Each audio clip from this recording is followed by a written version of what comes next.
Hi, hello, good afternoon, everybody.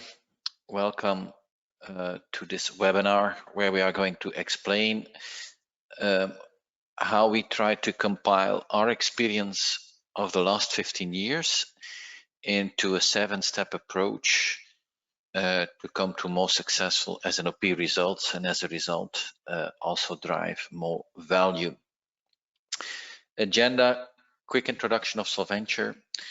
I just want to use what we currently see in the COVID crisis as an example on how we believe S&OP drives value for the company. Before we try to solve something, I first want to start with the problem statement and explore again with you why S&OP seems to be so difficult to then come to our 7-step approach on let's say how we've trying to compile our experiences to solve some of the issues we see in S&OP implementations.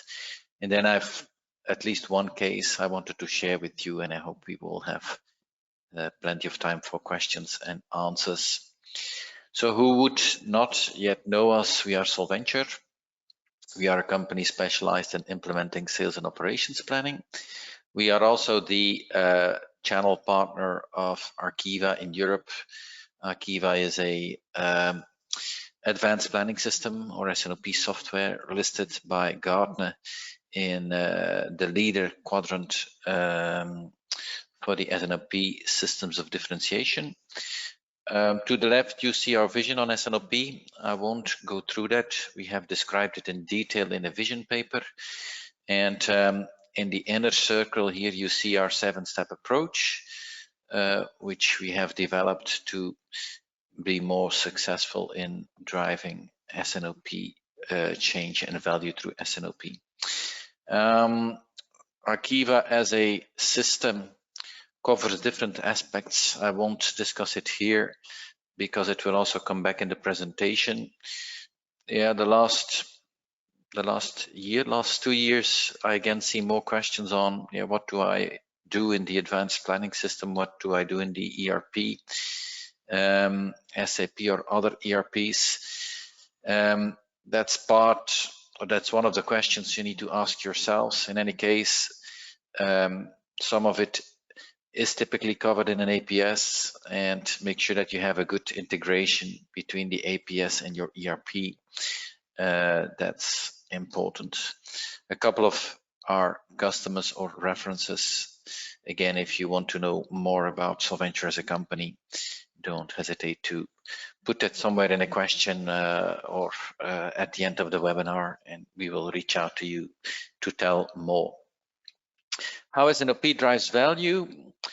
What I've seen over the last few weeks is 2 types of movements. Some companies have seen their sales increase. You could say they are at the good side of the crisis. Food producers, medical equipment, hand sanitizers, toilet paper. Some companies have seen their sales declining or even crashing. If you are delivering to automotive, aerospace, you have a link to hospitality, to construction, quite likely that you see a negative impact on your sales. Central to everything we do is our supply chain triangle of service, cost, and cash. And we firmly believe that you can generate value by better balancing that triangle. And what I've seen over the last few weeks is that companies in the end were surprised by the crisis. And if we are surprised, we seem to overreact either in one dimension or either in another dimension. So if we are at the good side of the crisis, many of these companies were surprised. There is extra potential sales, and then I see these companies will really do everything it takes to close that extra sale. So we will have over time extra costs. We typically need to fight raw material shortages, and we might be willing to pay a significant premium to get raw materials in just to be able to satisfy the demand. On the other hand, if you are at the bad side of the crisis, there is often a huge focus on cost. Cut all the variable costs, even see if we can make some of the fixed costs variable by trying, for instance, to reduce the number of people or get them on temporary or economic unemployment.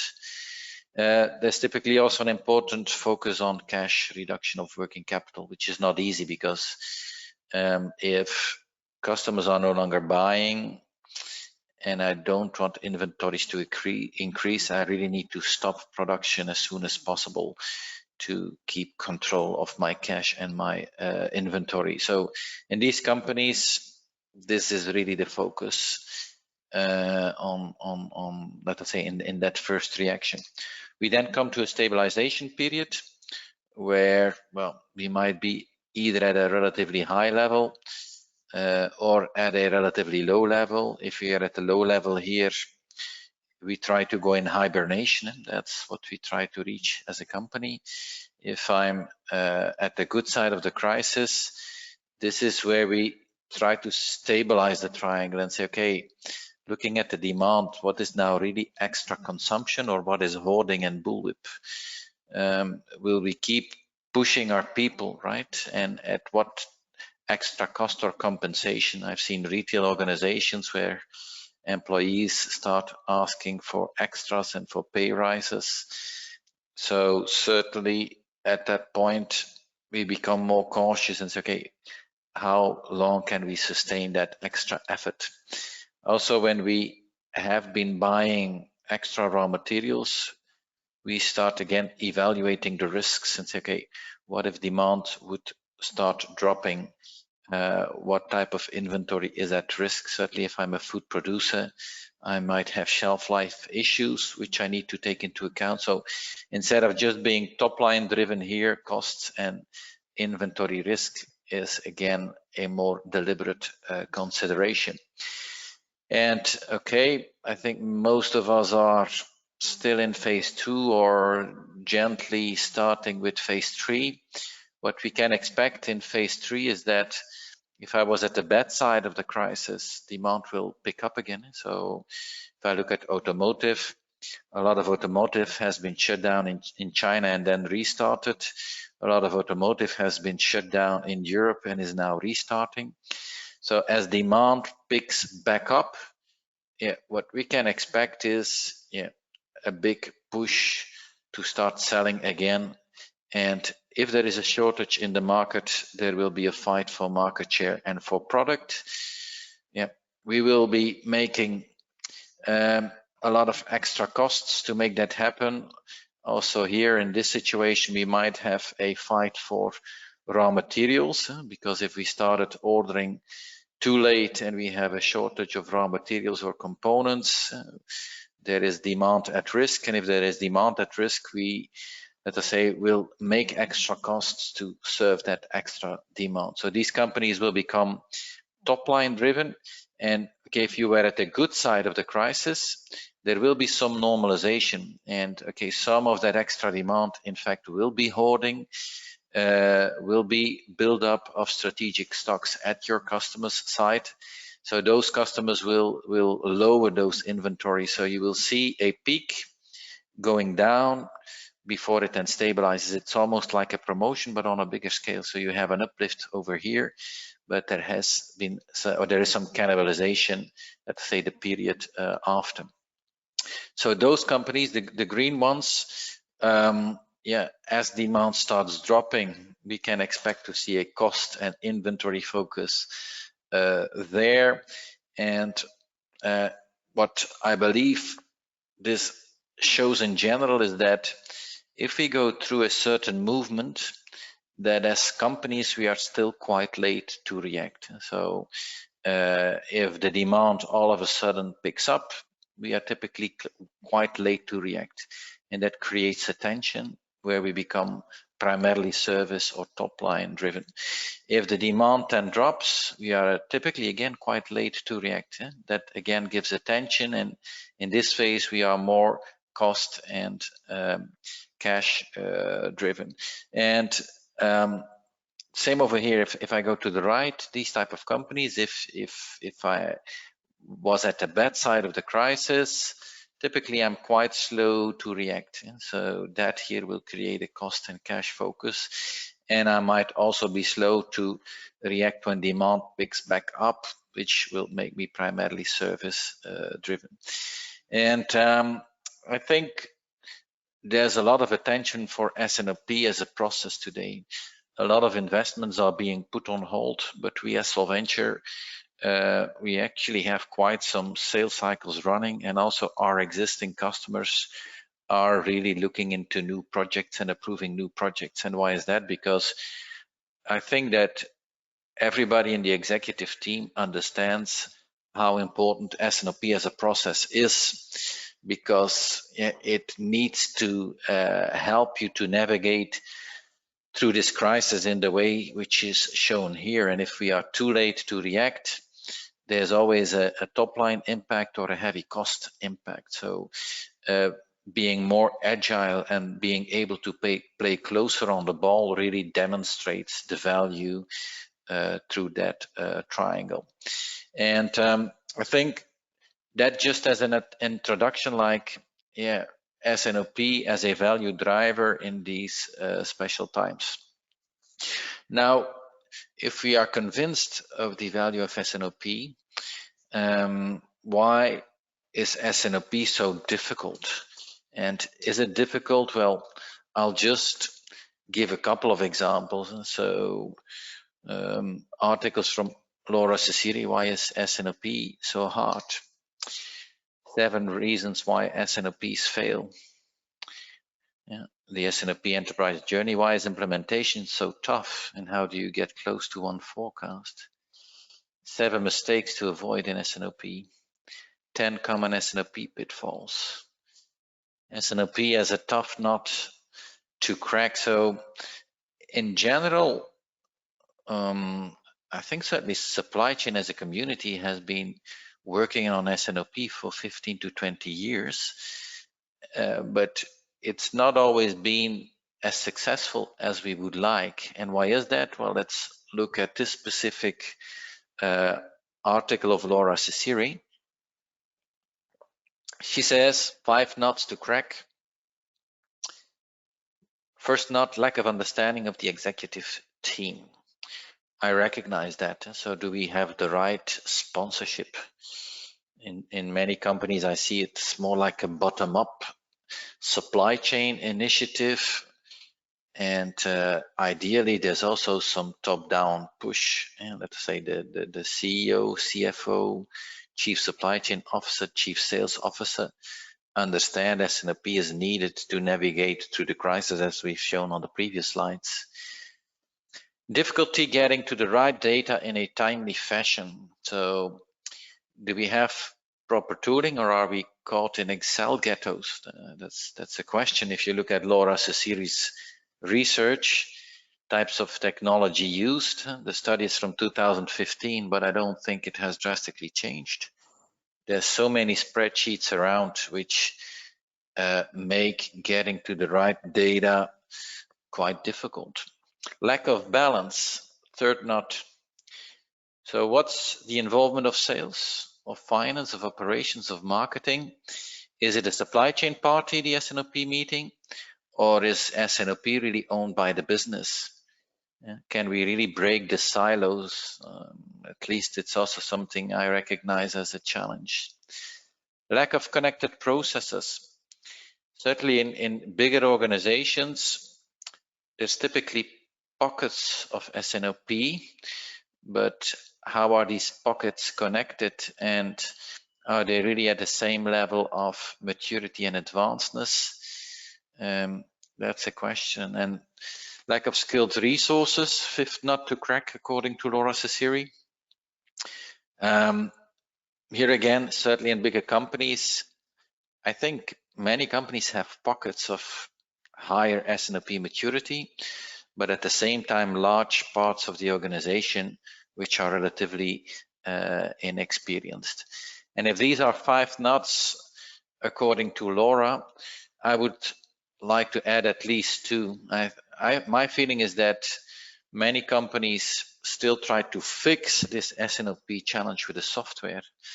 And as I will discuss, I think software is key, and software is an important enabler, but there is much more to implementing S&OP than just the software. And the second thing I've seen and learned the hard way is that many companies still try to misuse technology or a software project to drive standardization, or at least try to drive standardization. And here again, technology needs to reflect the process, and it's good to drive standardization in the processes, but you need to separate the two challenges from each other and look at a more holistic perspective. And okay, these are some examples on why S&OP is not just plain simple, but contains a couple of challenges. And before I continue, I want to ask you, which ones would you like to add? Which are some nuts that you think S&OP, let's say, is a difficulty or a challenge to tackle? So you can give your feedback in the questions box. So feel free to drop your key challenge or your nut to crack when it comes to S&OP.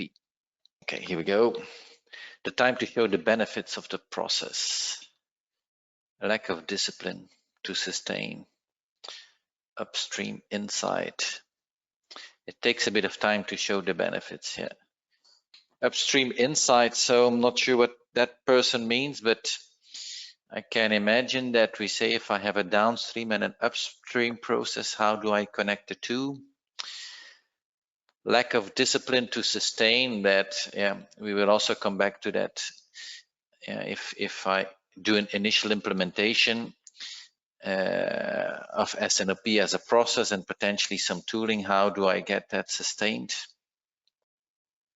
Other suggestions here. Communication, how to pass the message. Supply chain resources are not good at telling a compelling story from the data. Also, on that aspect, I will try to come back. Also here I see that S&OP, if you implement it, is something that you need to learn how to handle, so to speak. And based on the new process and potentially based on the new tooling, having indeed the understanding of which type of scenarios to run, which type of decisions to propose and to ask from the executive committee and in exec S&OP meeting, that's not necessarily easy. Difficult to build a business case around S&OP. Well, at least we need to think through the business case. I'm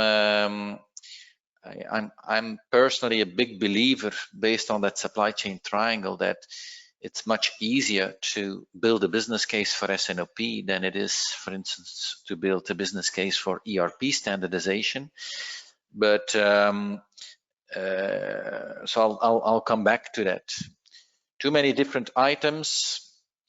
That could be SKU complexity, I assume. Being transparent in your performance in your own supply chain silo without being judged by other silos to mask their failures. Politics, yeah. So I think that's a difficult one. Supply chain, because supply chain needs to balance the triangle, because supply chain typically has a service objective, a cost objective, and the inventory objective. So supply chain needs to balance that triangle. Supply chain is the one who needs S&OP to balance the triangle, but how do we get the other functions engaged? And I might be in a situation that there are service issues and the cost is not under control, and it's very easy for sales or finance to blame supply chain instead of stepping into a collaborative process. That's how I read it. Yeah. Executive team empowering the S&OP team to take decisions. Based on the comments, I have the feeling that driving sustainable change, yeah, so changing the organization in a sustainable way and also driving the value, that's cannot be taken for granted. And So what we've tried to do is compile our experiences in 7 steps. 7 steps are shown over here. So awareness, envision, engage, design, implement, improve, sustain. And it compiles our experiences. We hope it can be a checklist for you as a company. In any case, I want it to be our starting point from which we as Solventure challenge our customers and prospects. So that we say, did you think about this? Did you think about that? What about the business case? Which type of KPIs will we track and monitor once we have implemented not only the tooling but also the process?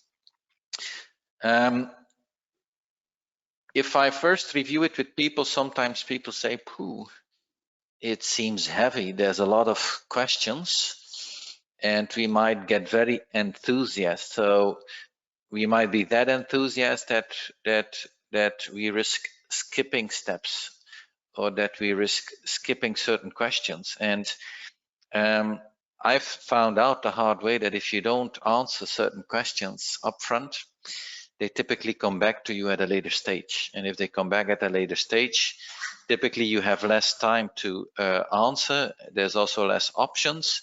And you typically also have a higher cost at that stage. What we also try to do in the 7 steps is better integrate the people, the process, the tooling, and the analytics aspect. I will try to show how. And for sure, for us, it also creates extra focus on defining how we will drive value and making sure the value also gets tracked and monitored. So that's what we try to achieve with those 7 steps. This is really the summary slide, and after this summary slide, there's a lot of other slides. I won't be able to cover all of the slides. We will share the presentation afterwards. We've also described all of the steps in quite some detail in a vision paper. That vision paper will also be distributed after the webinar. So what I primarily want to do is to review the big lines with you and try to explain the steps, let's say more in a quick overview. So awareness. I think what we see is that there are companies or supply chain teams that start looking at software, submit an investment proposal to the executive team, but I then often see that we are proposing to implement S&OP without the executive team understanding what S&OP is, and also without a clear statement on what actually we are trying to solve. So in many situations, S&OP seems to be like a means without an end. We want to implement S&OP, but we don't necessarily say why. In one of the many seminars I attended, I had somebody who indeed wanted to implement S&OP, and I asked, why do you want to do S&OP? And she couldn't really answer. And I said, well, if you can't really answer, then maybe you don't really need S&OP. And that's awkward, but I think it's a fair question to ask. So instead of starting with S&OP, we typically try to start with trying to define the problem. And how do we define the problem? Well, we typically start from the supply chain triangle. And instead of starting with something very technical like S&OP and supply chain, which gets the shivers with the average salesperson and potentially also the average finance person, we've been very successful in using that supply chain triangle to create a common understanding of, okay, we need to change something. And in some companies, service issues can be more important. In other companies, the complexity of the product portfolio and the impact on inventory or the impact on changeovers or a loss of efficiency is more important. or still in other companies, yeah, the lack of reliability in the supply chain is the problem that is being brought to the table by the salespeople. But in any case, that supply chain triangle is simple enough that every function understands it, and it's complex enough or powerful enough that it really allows to capture a common understanding across different functions on what is actually the problem, what do we need to change. And if we've done workshops around that triangle, we've also typically got to a common ambition to actually drive that change. And okay, if there is a common understanding that we lack balance in the triangle, and there is also a common ambition to actually start changing things, that's when you can bring S&OP to the table as potentially even a part of the solution. The solution could be broader than just S&OP. And then you can start educating people on what is S&OP, what are the steps in the S&OP process, how are companies doing that. And also here, before you pull off the project, make sure that people first understand what S&OP is, that they understand what is a demand planning process and how companies do collaborative demand planning, and what type of sectors have successful collaborations on forecast with their key customers, and what are the different levels of planning, and how S&OP planning can connect to budgeting or financial planning. So it's important that you create an understanding and a common language, and that's really about creating awareness. And if you skip that step and try to immediately jump into an RFP process or into a solution and get a significant amount of money from the executive team, it's very risky in itself. And in any case, you will need to do all of this awareness stuff later down the roadmap. So once there is that common understanding, that awareness, the common language, you can start thinking about, okay, now we understand what is the problem and what is S&OP, how do we actually want to drive it within our company, what actually is our ambition. And when you start defining the ambition, you often realize it's not just a project, it's typically a roadmap, because if you start thinking about what is a realistic ambition, you might say, well, you know what, actually we don't have a lot of processes or tools in place yet. So just starting with some demand and some inventory optimization and some rough cut planning, that's already a big chunk for us to digest, right? And it might mean that more operational planning layers like master planning or detailed scheduling will be for a later stage. So we're not just in here for a project. Most probably we need to define an S&OP roadmap which could cover multiple years. Yeah? And if people start understanding that it could cover multiple years, then we might get a bit scared, because you say, yeah, but this might become quite a huge investment. And sometimes we try to keep it small, or we prefer to keep it small, but you know what, S&OP in the end is a connected process, and part of the benefits will only come when bigger pieces of the S&OP process and landscape have been successfully implemented. So yeah, it's good to do a Pareto and start small and look for what is the first piece that with 20% of the effort already gives a big chunk of the results. But we also should not stick our head in the sand. We need to connect to our executive management and say, no, this is serious, in the sense that it's a major project and a major process overhaul. But we also need to look at what is the value that can be generated.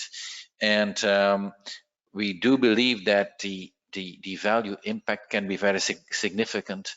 So in one of the next webinars, we specifically want to dig into how do you build a business case and give more details on the value generation from S&OP.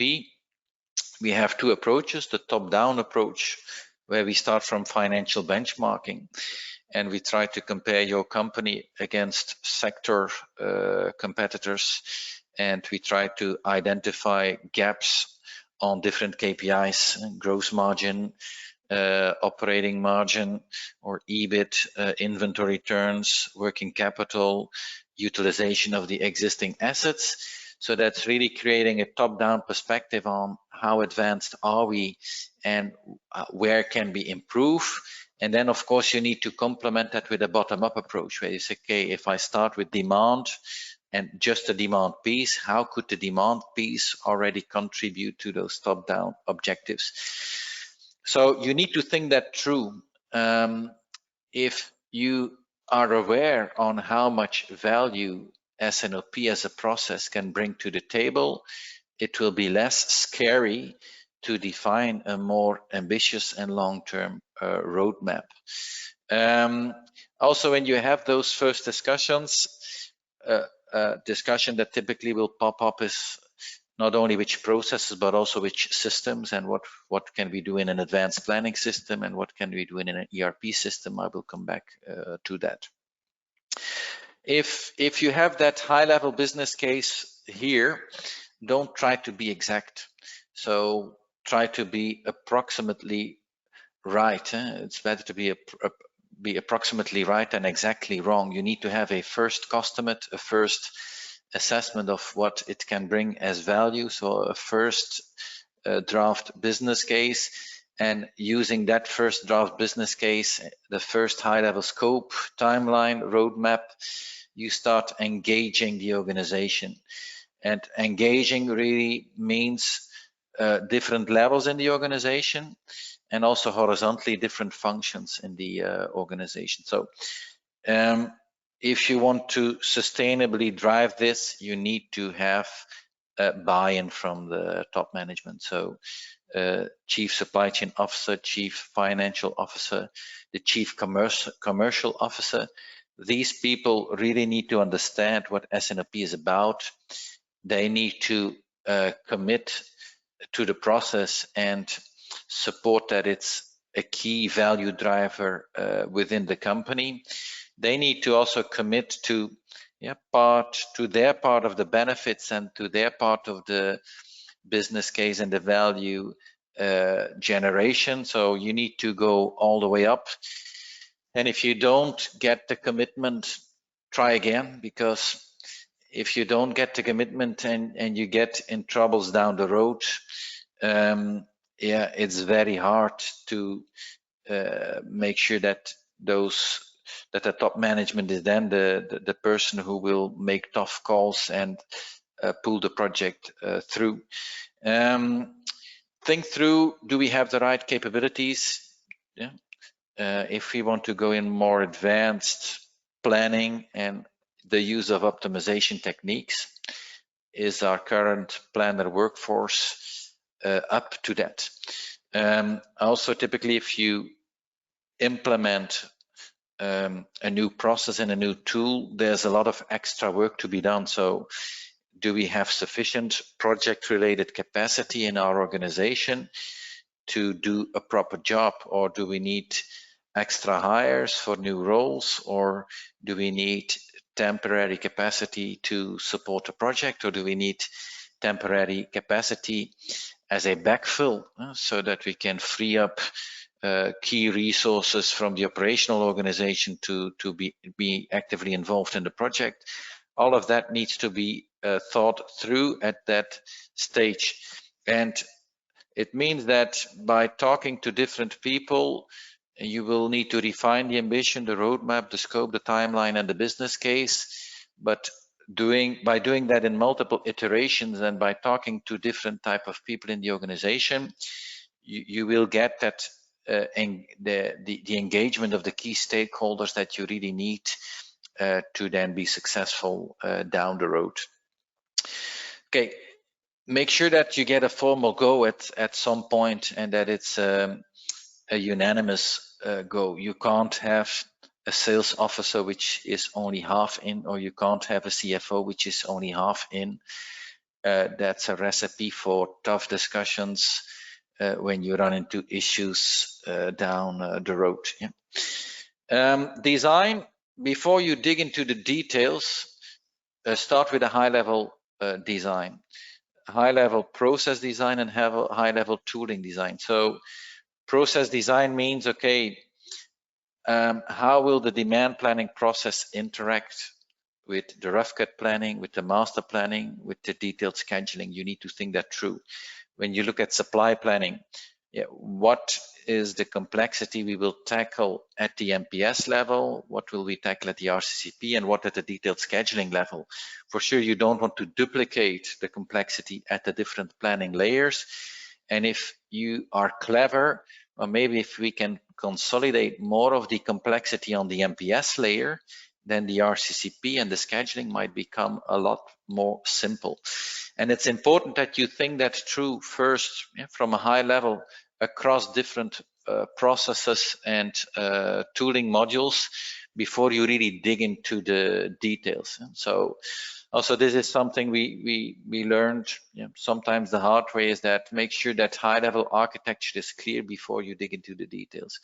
Also here, think through on what you will do in the ERP and the APS. Typically in RFP processes, it's still difficult to understand what is the best option. And think about available to promise. Will I do available to promise in the ERP, or will I do available to promise in the APS? And yeah, companies try to make a decision in an RFP process, but that's typically too early to already decide. I would almost say just make sure that the vendor has the capability, and when you start doing the high-level design or the more detailed design, I think that's the best time to find out. Yeah? And what I've also seen is that once we start thinking this through, and once we realize that well, if we can significantly reduce the lead times, and if we can significantly improve the on-time and full delivery performance, then maybe we don't need an ATP altogether, right? So don't try, let's say it differently, try to solve the right question at the right time. If you try to solve some questions too early in the process, you might not necessarily come to the right conclusion, or to the correct conclusion. Yeah. Okay, once the high-level design is clear, you need to get into the details. That's the more traditional stuff. We'll not go into a lot of detail there. Maybe one aspect to highlight here, but I will do that when I come to some of the further slides, is certainly if you are a global company with a lot of different countries and regions, yeah, having a good approach on templates versus something else might be important. Throughout these steps, these are typical questions we ask, and this is how we could help you. So we can help you with training to answer questions to the left and create awareness. Same for envision. When we envision, this is an important one. So where are you? Low maturity versus high maturity, and what is the level of standardization you want to drive? Yeah? If you have a very high maturity and you want to drive a lot of standardization, then the implementation effort will be limited. Yeah? If you have a relatively low maturity and there's a lot of differences in local processes, the implementation effort will be bigger. Many companies want to be over here. They say, well, our maturity is not very high, but we want to drive a good standardization. That's possible. Yeah? So low maturity with high standardization is possible, but then the governance model you apply will be very important. Yeah? I talked about this, so this can be helpful to define what is our ambition and which processes and modules will be implemented in which sequence. What will I do in the APS? What will I do in the ERP? And given the timing, I want to jump to an example. So this is an example of a waste treatment company. And you could almost say that in the past, we were very much over here, the bottom right. So we were implementing a software and we were implementing modules. But in those steps, we often got stuck, and we got stuck because some of the earlier questions, which you now see at the top left here, had not been properly addressed. And this is an example project where we really started with awareness trainings, supply chain team, cross-functional teams, regional management teams, international management teams. We then had to define the processes in the organization. And this was because in this organization, there weren't a lot of formalized planning processes. So a lot of those processes actually had to be defined, and also new roles needed to be created, and the impact on the organization needed to be assessed before a system could ever be realistically and successfully implemented. Yeah.